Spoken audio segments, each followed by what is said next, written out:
Welcome, Atlanta United family, to another weekly episode of Resurge The Spike ATL. Here with our co-hosts James and John. Obviously, you can follow them at on Twitter.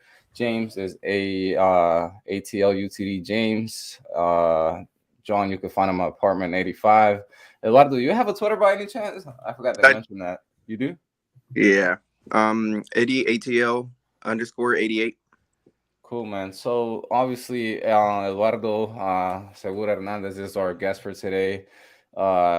He's up there at the Capo stand at Mercedes-Benz Stadium for every home game. So glad you could join us, man. I met you like 2 weeks ago, and we had a pretty good conversation. Even like after the game, we also caught up, down there at the tunnel. So, Mm. just you told me your story, basically how you got to, being or having that opportunity at Mercedes-Benz Stadium. But, obviously, tell the ones here, how, that opportunity was brought up basically.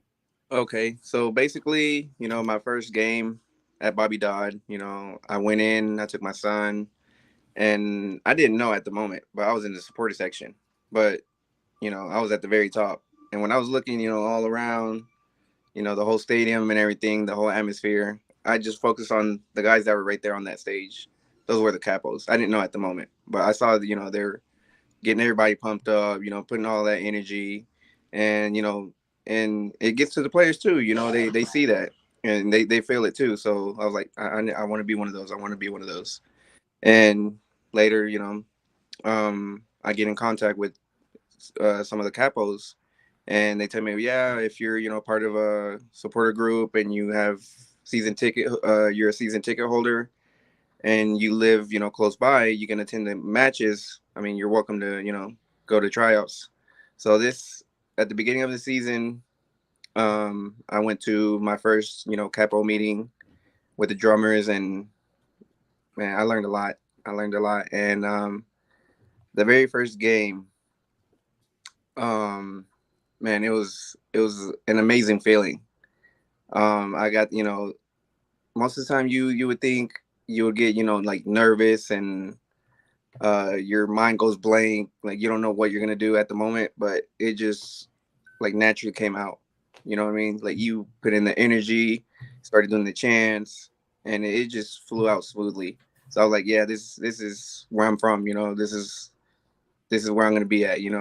And attending my first match like in the stadium on the Capo stand, an amazing feeling, and that's what I spoke with you about, and it was a good feeling, you know what I mean? And then watching my son, seeing me being on the Capo stand, it meant a lot, So I thank everybody that's backing me up from now, being up there at Capo stand, teaching me, the ups and downs, and yeah, man, that's pretty much how I got started.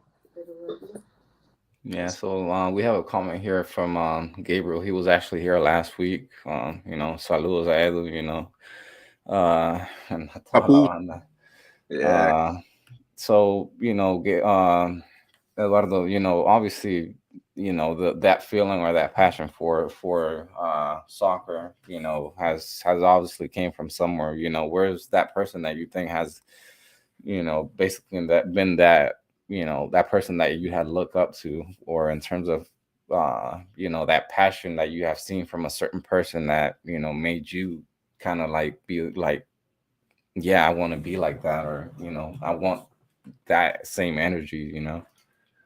Well, it all started with my dad. He played when he was young, and he would take me to his games on Sundays. He would play in a rec league on Sundays, and from there, he got me my uniform, got me my cleats. I just played around, at halftime. And then from there, started learning skills. He would teach me in the backyard. Hey, do this, do that.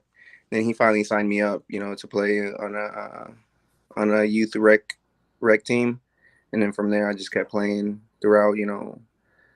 High school I played also, and I would play in tournaments when I wasn't playing in high school. Uh, it all basically started with my dad, and then from there, it just that's where I'm at today. Well, obviously, I saw that you were at the game this past weekend up in Chicago, man.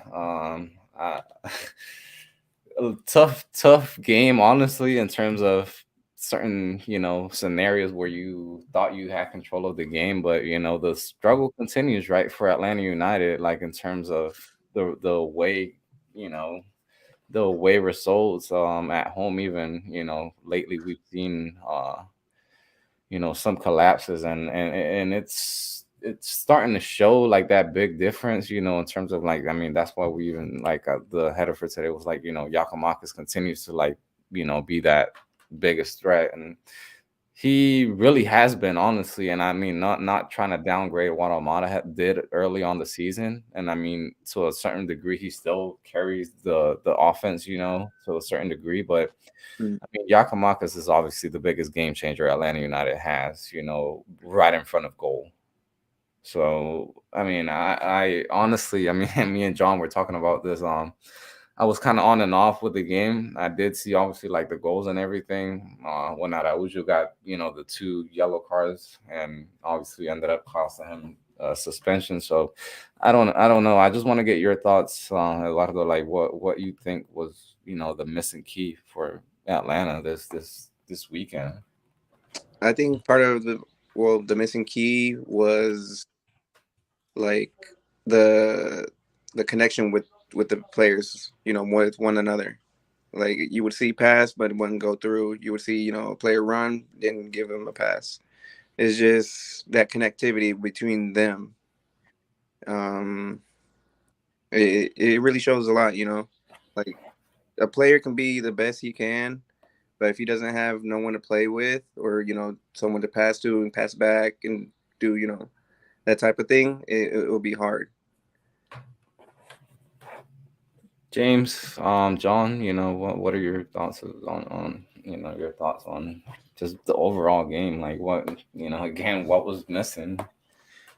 I mean, Miles was asked about it today in media about like how we are the second, most goals conceded in the league, and he basically said it's giving up lazy goals. It's not being locked in for 90 minutes. Is basically what he said, and I mean that's the same thing we've seen throughout, this whole season basically.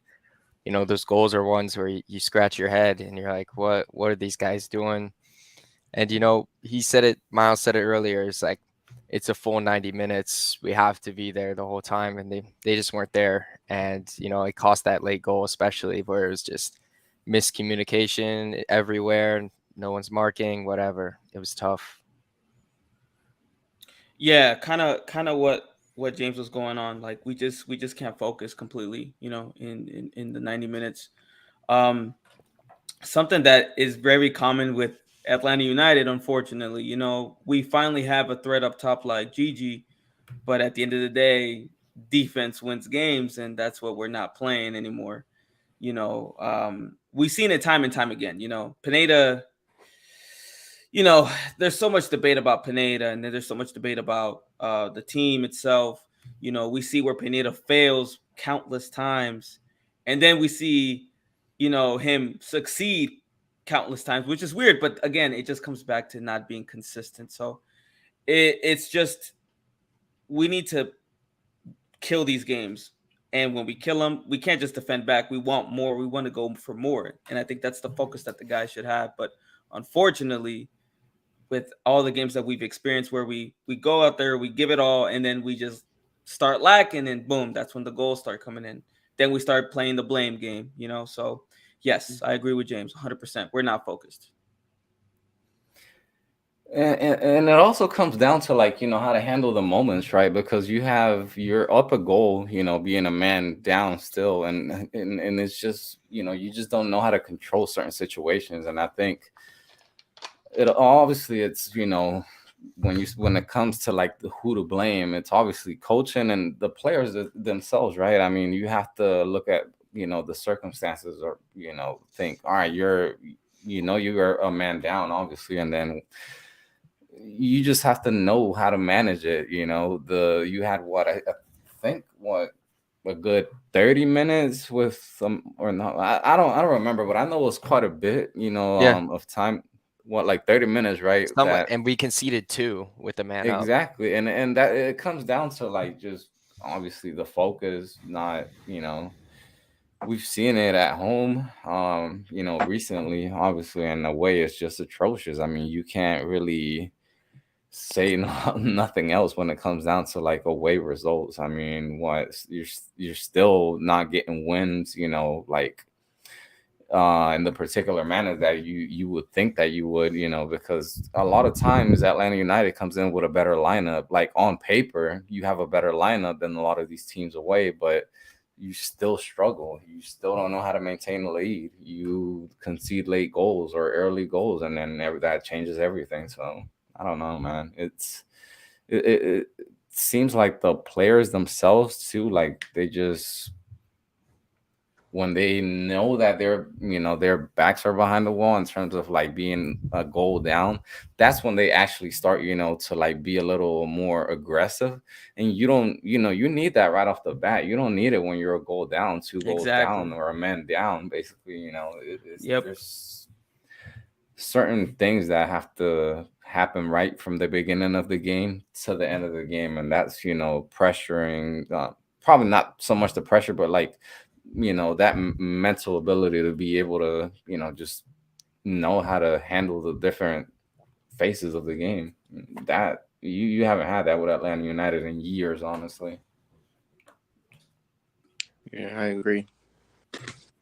And in terms of Chicago, man, I don't even think that, this, if you put it up, like I said, on paper, you look at lineups and it's Atlanta United should get, a good result. But I mean, still Giakoumakis on the bench, which I mean, that's the biggest question mark for me, honestly, when it comes to like the lineup and anything, else. I mean, you kind of saw that coming, but he's been benching, Giakoumakis, and he comes and scores 2 goals off the bench. And to me, that's like, hey, like I'm here, pay me, I'm here to play basically. And 8 goals and like 500 minutes, basically like I don't remember like a goal. What more Like does Pineda want?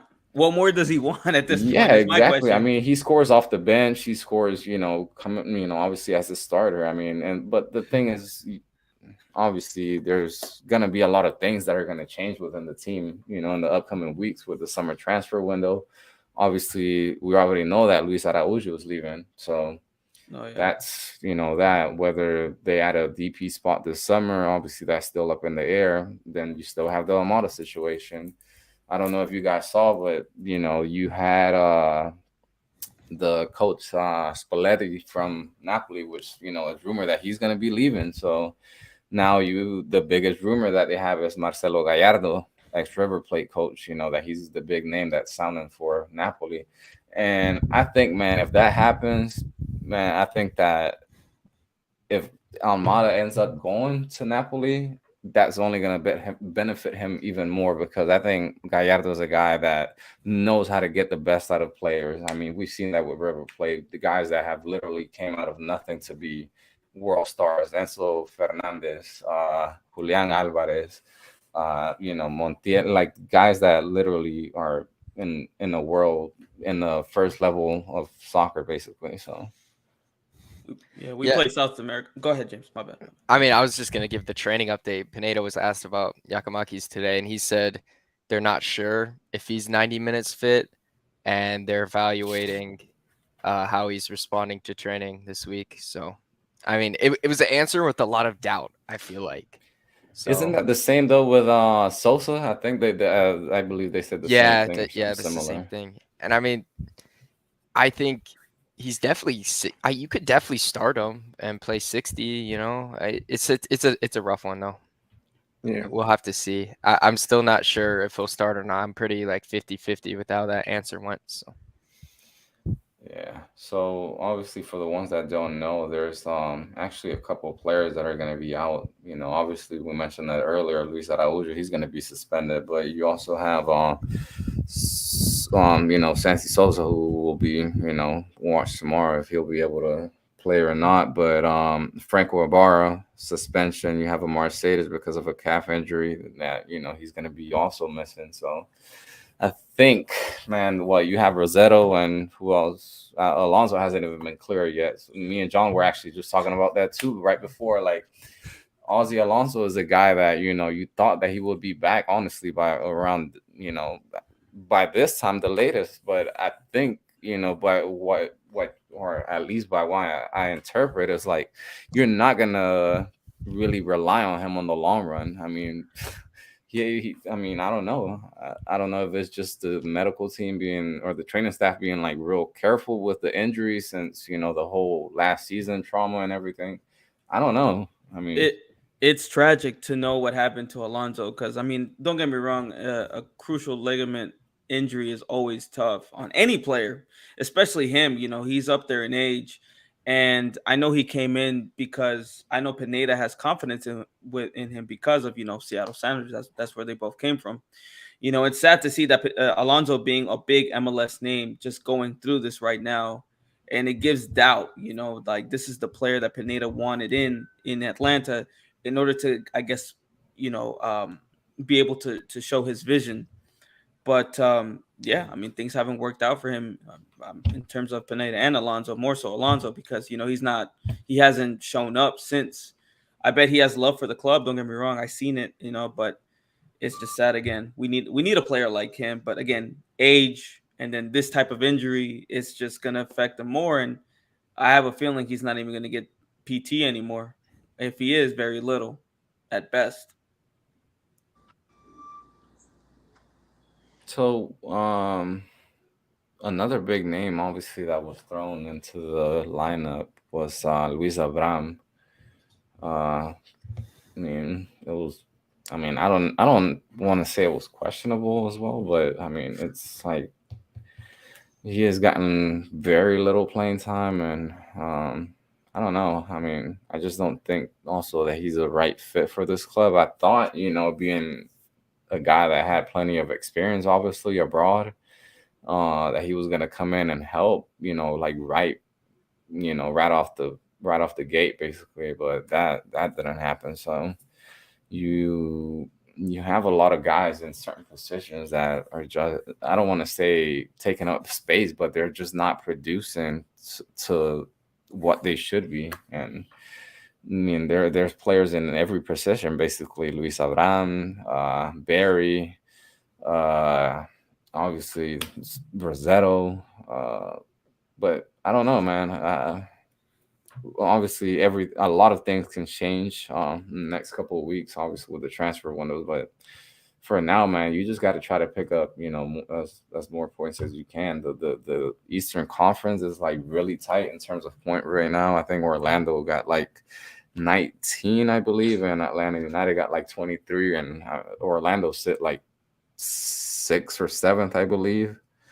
So man, you just got to pick up points, man. That's essentially what it comes down to. I mean, a draw at this point, away from home, given the fact that Atlanta United don't play well away from home, you gotta. I don't want to say, strive for a draw every single time away from home, but you got to go with a certain plan, man. You can't just go out there playing, or thinking that you're playing the same game that you play at home. There's certain teams that are not going to let you do that. They're going to pressure you. New York, Philly, those sort of teams. They're not going to make it easy on you. No, I mean, back to Abram. I thought Abram was all right. I mean, your defense concedes 3. Everyone basically didn't do well, but I mean, I think he was all right. A lot better than what we've seen from his first like couple of minutes. That's So Eduardo, anything that really stood out to you, like in this Chicago game, in terms of like anything that you saw in terms of like the players when they walked out or anything, something that just looked, odd in terms of the team. Well, when they went, halftime, I mean, you could see they still wanted to push a little bit more, but I guess they weren't expecting Chicago to be that, you know, at that level. You know what I mean? And I mean, at the end of the game, man, you know, they stood there looking on the field, looking at us, and you know, they gave us, you know, the applause for being there to support them, which you know we don't mind. You know, we're there to, you know, always cheer for them, regardless where they play at. But I think they feel like, man, you know, we let these guys down. They come, you know, come on the road with us. We got to, you know, put an A game, get some points, take a win back home. You know what I mean? But at the same time, I feel like they feel they let us down. You know, so I like, oh, you know, we'll get them next time. Oh, it's just a, you know, a draw to the next game. Like they see the points too. You know what I mean? Like where they're standing at. So I know they want to be at a better position than what they are now. And you know, a lot of people do say, "Oh, it's just, you know, at the beginning of the season, we still got more games." Yes and no, because towards the end of the season, and you're tying and losing, that's gonna, you know, hurt you in the long run. Because if you didn't, you know, score, you know, have a win in Chicago, didn't have a win, you know, Charlotte or whatever, you know what I mean? Like examples. Um, those will hit you in the long run. And same thing with, you know, differentials. You know, how many goals you got scored on, how many goals you scored on, you know, on your opponent. That also is a key factor too. So Yeah, and you can definitely, you know, get, I mean, basically throw yourself out of the mix, you know, in terms of playoff, you know, early on the season. We see, obviously, I don't think Atlanta United would ever be in a position like the Galaxy are. Well, let's hope not. But I mean, the Galaxy, you know, I don't, there's really no hope for that team this year, honestly. And I mean, in terms of like the results that you want, man, I think that they you know, the focus has to be obviously on the players, but I think that essentially, man, people are starting to like obviously doubt Pineda, but I don't know, man. I think that basically what last year I think it was we were out the playoffs because of a point, I believe, and we were like dependent on Philadelphia if I'm not mistaken, and it is, you know, essentially back to what Eduardo was saying. I don't think that you want to be giving up points, you know, at home. It's gotten to the point where you're not the team that you were early on the season, and you don't want that to continue. You know, you don't want that to be a continuing pattern, obviously, at home where you want to always pick up the 3 points. You know, obviously they were undefeated until they played Charlotte a couple of weeks ago. Actually, yeah, that's when I saw you, Eduardo. And I mean, you want to keep that basically or maintain that uh, you know, like coming into Mercedes-Benz Stadium is like coming into a place where you know it's not going to be an easy game. You have to do something special to win there, and at times that hasn't really been, you know, a key factor. You know, the people or anything. I mean, the team still seems to be like sluggish out there and just out of pace with, you know, the team that they're up against. right, yep, that's true. A little bit about, you know, with the coaching and the players. Um, I mean, I see it both ways. I mean, you could be a real great coach, but if a player doesn't put his effort, his, you know, his full potential, he's not going to perform. You could be, you know, the best coach, a A1 coach, you know what I mean, in the league or in the world. You know, if you're not going to play how you know, how what you know, your I want to say, like if you get paid to, you know, play, be A1, you got to show, hey, you know, I'm worth it. You know what I mean?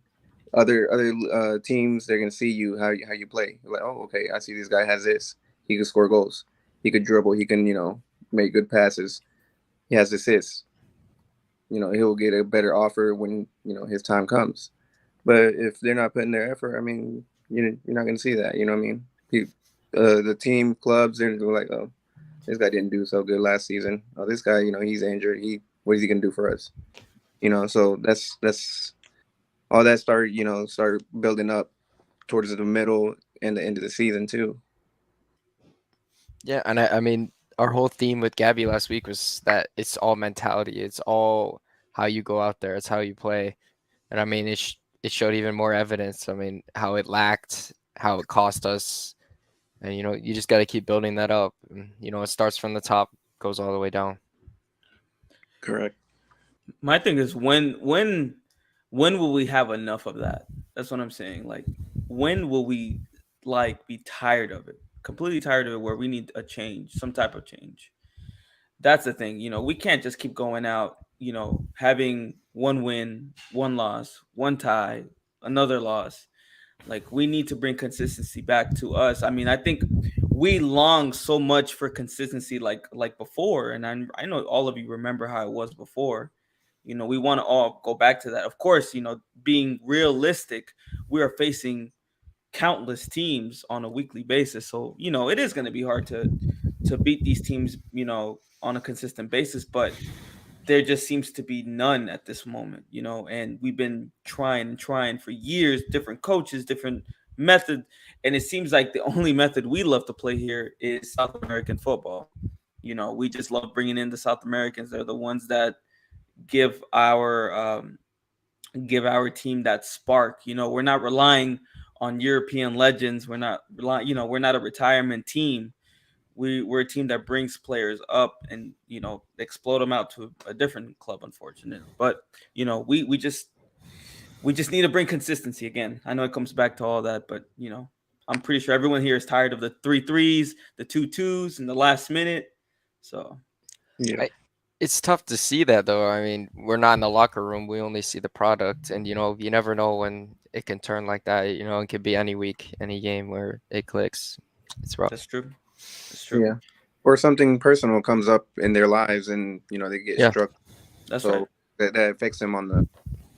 Yep, they are people. So That's right. now that you mentioned that, John, in terms of like the consistency, and obviously we're talking about the players and the coaching and the coaching and the players. Do you think that consistency is going to come once the coaching changes, or once there's a change in the players?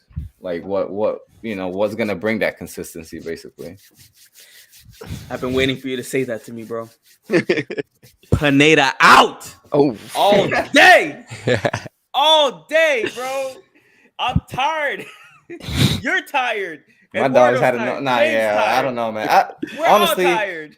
I did have faith in Pineda at the beginning of the season. Don't get me wrong, but yeah, I think I did too. It's just starting to diminish. Bro, I'm just saying, homie came in strong, bro. I was like, oh, dude, this is the Pineda we've been waiting for. Yes. And then, and like I said, I remember saying it. Let's see how it goes. 10 games in. Look where we're at. I remember saying it, and it's the same thing from last year. We started off great. That's one thing different. I will say that. I was like, great. He's got the team. He can, organize it before we really start the season. Great. And Almada came in, World Cup champion. We had that hype around us.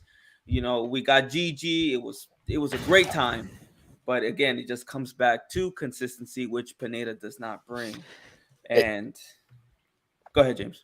I mean, Garth Logway was on the radio today, and he talked about Arujo, and he alluded to how, he feels like our team is more valuable in the spine, or basically every team in your middle, and basically alluded to Arujo as a DP didn't make sense. And I agree in terms of, MLS. I mean, especially Pineda, we've seen how the wingers have been. It's, the team's obviously built wrong, and we've talked about this for 2 years now. But I think with Pineda, I said it before, it's just one snap. You never know. It's just the mentality right now. It's the giving up the lazy goals. When he walks into the press room, he's like, "We're giving up lazy goals every week." That's what needs to be solved, and we have to see that click very soon. My question is, will you guys miss Arujo? Has Arujo given that effect on us in Atlanta? That's my question to you guys. Yeah, I mean, yeah, just me. No one else, just me. I mean, don't get me wrong. I did when Arujo came. I know he came from Lille, and I believe that's the year Lille won the French league.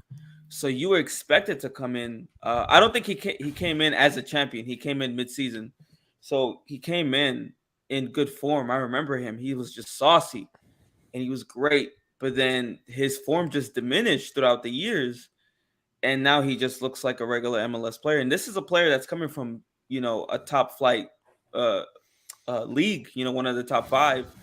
So it's just like, man, like we expected so much more, especially again from a player coming out of Europe, So for him to go to Flamengo, I mean, it is what it is, but definitely disappointed. Yeah, I mean, it's back to the spine of the team. Wingers just haven't been involved this year. Yep.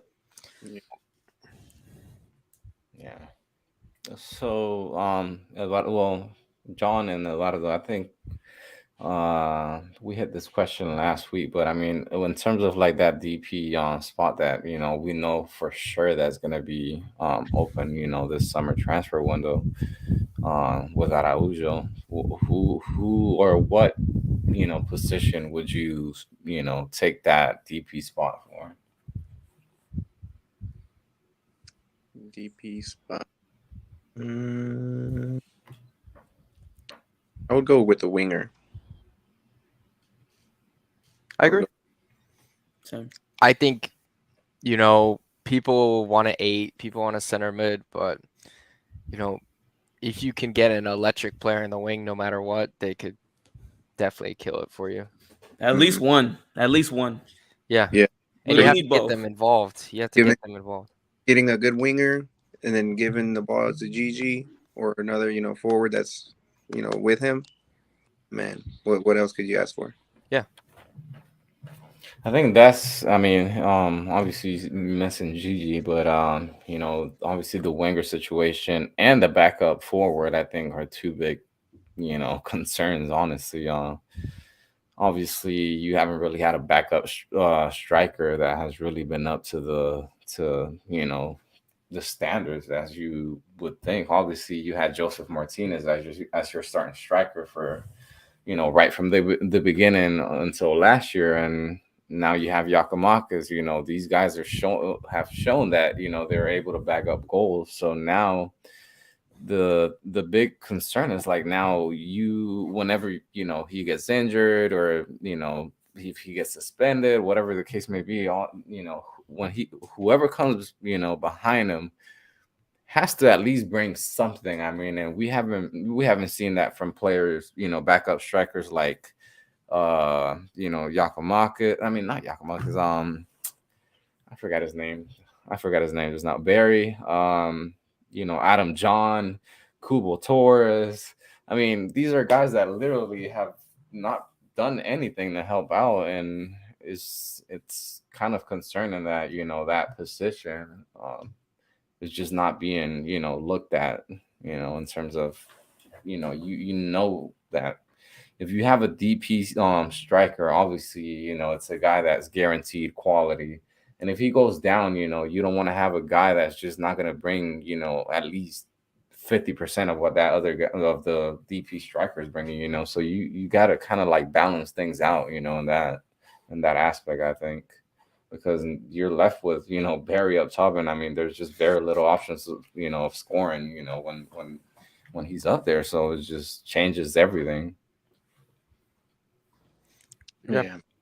It's a rough position to find a guy, especially when you can only throw them like 80 to 100K a year. It's tough. Yeah, but missing everyone is difficult. I mean, it's tough. So this upcoming Saturday, next game, obviously away from home as well. Orlando, the boy, rival, the Kitties. Man, I find Nashville to be more of a challenge than Orlando at this point. I despise playing teams like Nashville, but Orlando, yeah. I think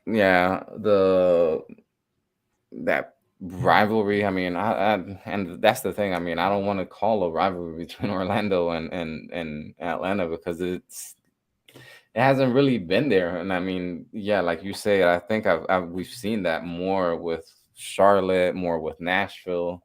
where it gets toasty. I mean, man, I remember when I was down there for the Charlotte game, man. Them Charlotte fans were fucking loud, dude. They were loud as hell, and I mean, it's like they're throwing their punches, man. And obviously, I remember when we were there. I went to the Charlotte game this year, and I was like, bro, Atlanta United fans came in hot. Like I remember they like walked, like marched down the aisle, and they were like, chanting and shit. Dude, it was a hell of a game. But I still think that Orlando just hasn't really been up to it, in terms of playing against Atlanta. It's gotten a little bit of parity, honestly, like recently with obviously Oscar Pareja, coaching them. He's done a good job. I don't think there's really much that they can criticize him for. I mean, he got him a U.S. Open Cup last year, so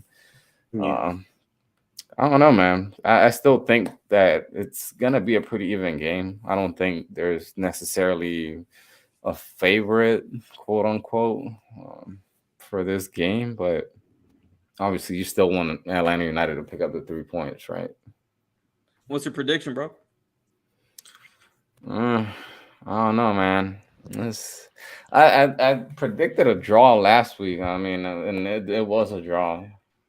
So I'm gonna predict another draw. Fuck it. Okay. I don't know, man. Okay. Yeah, I'm gonna say 1-1. Honestly, yeah. I don't think it's nothing crazy would happen to where one team is just gonna completely outrun the other one off the field. Yeah. Go ahead. What do you James. guys think? Go ahead, James. Pop off. Let's go. Bro, I don't know.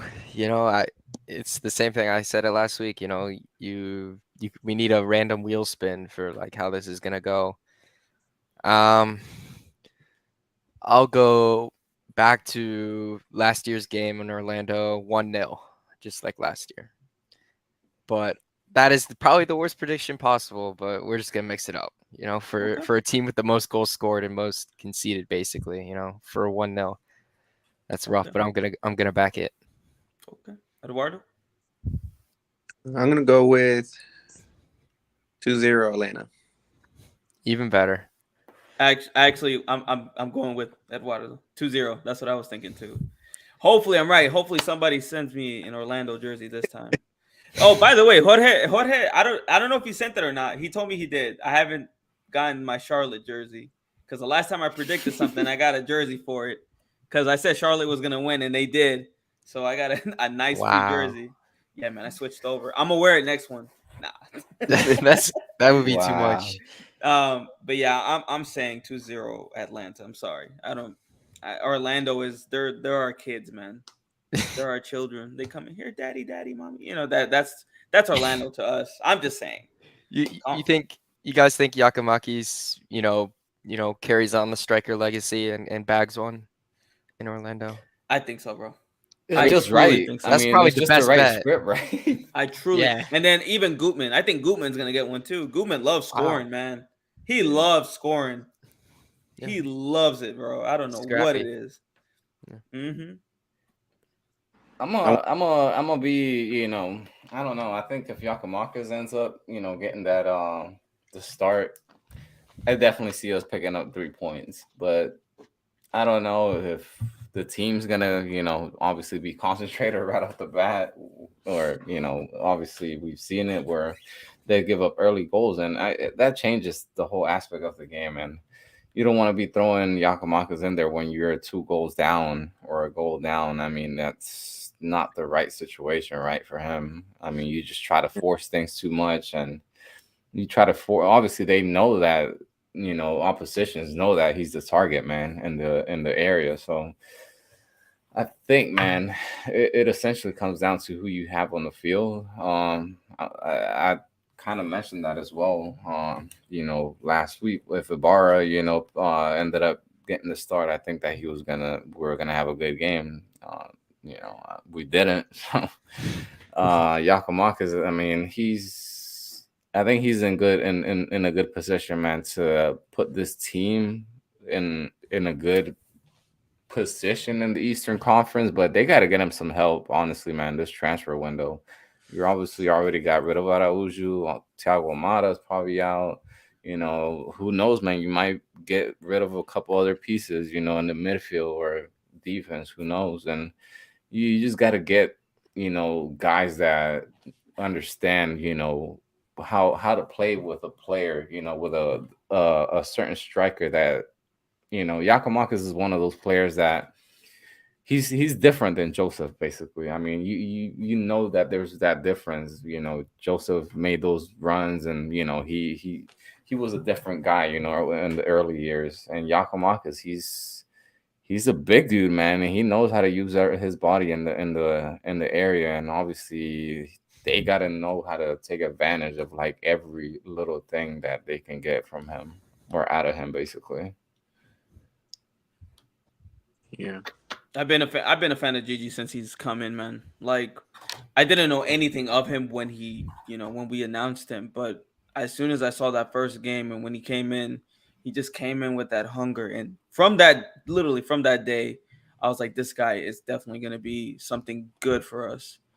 And eventually he will be one of our most important players. I know now he's testing the waters, he's having fun, he's scoring goals, but we really need reinforcements in order to get the full potential out of Gigi, which I know we can. We can definitely do it. It's just finding that right key for him, and he will be helping us win trophies. Something that we've lacked in the last couple of years. So, I mean, with him, since he got his first start a while back, he scored in every single game except for Charlotte when he literally hit the post. So, what's not to love from what you got him with him? He's great. Yeah, I think that was the biggest question mark, right? This offseason, you got rid of Joseph. Obviously, he already had made a name for himself here in Atlanta, but you bring in a guy who it's also hungry for goals, man. He's gotten Golden Boot in 2 different leagues, and man I don't know, man. I think he could win Golden Boot here in MLS this year too, if they're, like I said, able to get him the right help on this transfer window. And the biggest thing for me is got to be like, who are you going to replace, in terms of being that creator, obviously with Almada? Who is going to be that replacement? Is it somebody, do you bring another, young South American, or does it come down to experience? Or, but I think essentially, the experience is going to have to outweigh, I guess, quote unquote, the young blood, basically. Yeah. Or what do you guys think? You think that's still going to be the same approach in terms of, scouting, or because we saw that is somewhat different, with the Giakoumakis transfer. He's a guy who's coming from Celtic. You haven't really had any players come from there. Usually you go to Latin America, when here from MLS, or at least Atlanta United. You have seen different cases with, LAFC bringing in players, obviously from all over the world. So yeah, who knows? We'll have to wait for the rumors to roll in, to see what we're looking for. It's very up in arms, I'm looking at the MLS stats, like top scorer, assist. We are up there. I don't understand. So top scorer is Dennis. Forgive me if I say this incorrectly. Buanga, I think. Buanga, 10 goals. Gigi's right behind him with 8. Top assists. Almada 7. You will not believe who is second to Almada. Brooks Lennon. And then, crazy. And then goals and assists. Of course, the biggest contributor in the league currently, from what I'm seeing here, is Thiago Almada. And I'm looking through FOTMob. I don't know if you guys are familiar with them. Mm-hmm. He is the highest rated player in MLS in terms of FOTMob. So, like, we have the stats. Of course, we also have the getting our goals conceded as well. But we have great stats. It's just what's not coming together, And again, it goes back to what James said, we don't know what's going on in the locker room. So we have it. We have the pieces to be successful. Mm-hmm. Right. I'm going to go back a little bit with what Ariel was talking about. about the transfer window and who's going to replace Arujo. I think you would want to go with someone experienced better than a young blood because someone experienced, they know what they're going to do in that position. You know what I mean? They know how to give that ball. They know how to contribute. They know how to, attract, the opponent to free up that player. So you get someone who's experienced, knows what he's doing, how to, get a W, whether home or away, with the whole team. Yeah, and I think that's obviously going back to you know teams like Seattle, they've done that pretty well. They brought in guys like Nico Lodeiro, Raul Ruiz Diaz, guys Hmm. that probably are not the biggest names, but they have enough experience under the belt to where they know how to handle certain situations of a game, and that's what you want. I mean, I mentioned it earlier. You look at Atlanta United as a team, and they don't know how to manage certain moments of the game, and that's what you need in terms of a player that's going to bring an experience. We saw that with Michael Parker's, Jeff Lorenowicz early on, and you just I think it was last year or 2 years ago that Atlanta United had like on average like one of the youngest teams in MLS. I mean, it's ridiculous to think that, a team that's worth so much is yet one of the youngest teams. That doesn't really, add up, right? You pay because, you kind of have a record already, right? You have experience, but, we've seen, in a lot of cases where cash has just been thrown around, checks have been flying, left and right in terms of signing players and not players that are just gonna bring or contribute right away. Names that we saw like Edwin Mosquera. I mean, is a guy who was brought in, and the guy literally had no goals, nothing. I mean, he had like basically no professional career. I He mean, had it's two like assists. He had two assists actually right, in his whole and career. it's and you look at it and it's like you have to outweigh everything with experience. I mean, that's literally the biggest game changer. I mean, as hungry as much hunger as you could have, honestly, as a player, the experience is gonna outweigh, honestly. Essentially, I mean, only unless you just are a badass team, honestly. And we kind of saw that, earlier with Atlanta United, like in 2018. They really just had hunger. They didn't really had players that were experienced. I mean, well, you probably, I mean, obviously the guys from MLS, but Almiron was not a experienced player. Tito Villalba was not experienced player. Gressel was not an experienced player. So you just have to.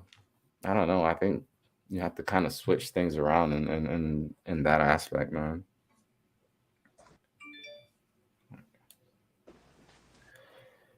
So, guys, obviously we already hit, the predictions and everything, but I don't know if any of you have been watching the U20 World Cup. Obviously I know James has. The US has played two of their games already, if I'm not mistaken, right? It has won both of them, so I watched one game, not both.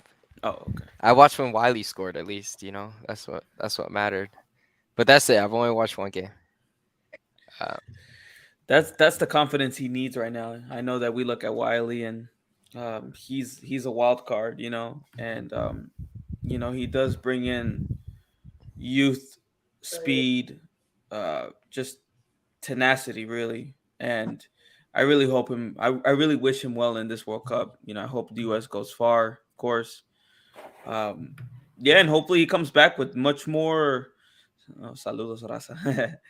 I hope he comes back more confident. Just like okay, like I'm back.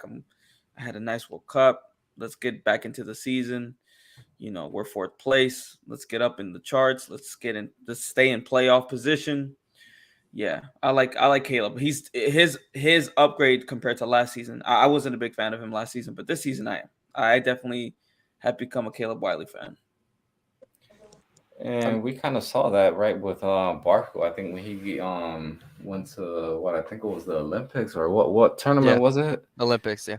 Yeah, and he came back a different player, honestly. He came in banging goals left and right, contributing, like just being a different player, like more mature in the decisions that he made on the field. And I mean, not saying that Wiley is not, a mature player, but obviously he still has growing to do. He's already proven that he's, a well-rounded player, but if he could just sharpen a couple of things, man, I think that yeah, he will be an explosive part, of the offense and in Atlanta, hopefully for what, another year until somebody comes and throws the bag at Atlanta United.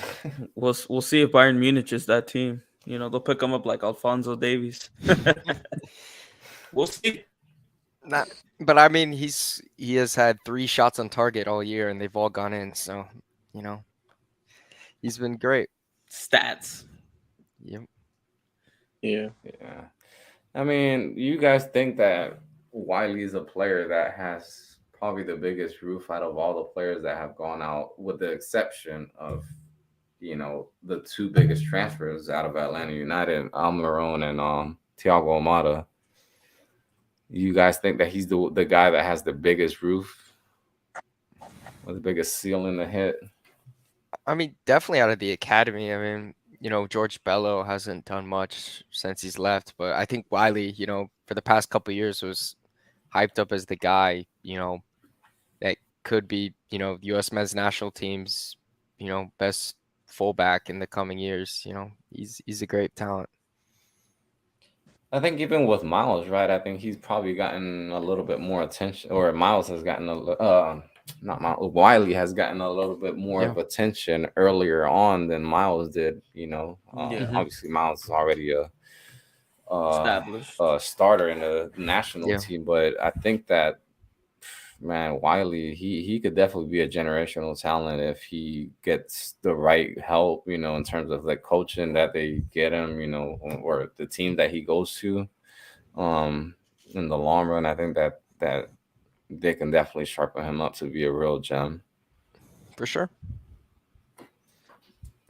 So pretty much, I think we already hit everything that we had on here, guys. I don't know if there's anything else, John, Eduardo, James.